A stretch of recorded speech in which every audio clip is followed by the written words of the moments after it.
কুরকুরে দিয়ে চিকেন বানিয়ে দেখেছেন? না বানিয়ে থাকলে এই রেসিপিটা অবশ্যই একবার ট্রাই করে দেখতে পারেন। আজকে নিয়ে নিয়েছি বেশ কিছু বোনলেস চিকেনের পিস, যেটাকে লম্বা লম্বা করে কেটে নিয়েছি, আর কুরকুরেটাকে ঠিক এইভাবে গুঁড়ো করে নিয়ে একটা প্লেটের চতুর্দিকে এইভাবে ছড়িয়ে দিচ্ছি। এরপর চিকেনের পিসগুলোকে নিয়ে এর মধ্যে দিয়ে দিচ্ছি একটুখানি নুন, অল্প পরিমাণ ধনের গুঁড়ো, দিয়ে দিচ্ছি গোলমরিচের গুঁড়ো, কাশ্মীরি রেড চিলি পাউডার, গরম মশলা পাউডার আর একটুখানি অরিগ্যানো, সব দিয়ে খুব ভালো করে ম্যারিনেট করে নিচ্ছি। এরপর এর মধ্যে দিয়ে দিচ্ছি একটা ফাটানো ডিমটাকে খুব ভালো করে হাত দিয়ে মেখে নিয়ে ম্যারিনেট করা চিকেনটাকে 5 মিনিটের জন্য সাইডে রেখে দিচ্ছি। এরপর কুরকুরের যে পাউডারটা রেডি করে রেখেছিলাম তার মধ্যে এক এক করে চিকেনের পিসগুলোকে দিয়ে খুব ভালো করে কোট করে নিচ্ছি।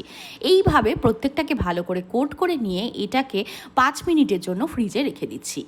সবগুলোকে এইভাবে রেডি করে নেওয়ার পর কড়াইয়ের মধ্যে তেল দিয়ে, তেল গরম হলে এক এক করে ছেড়ে দিয়ে উল্টে পাল্টে ব্রাউন করে ভেজে নিলে রেডি হয়ে যায় দারুণ স্বাদের কুরকুরে চিকেন।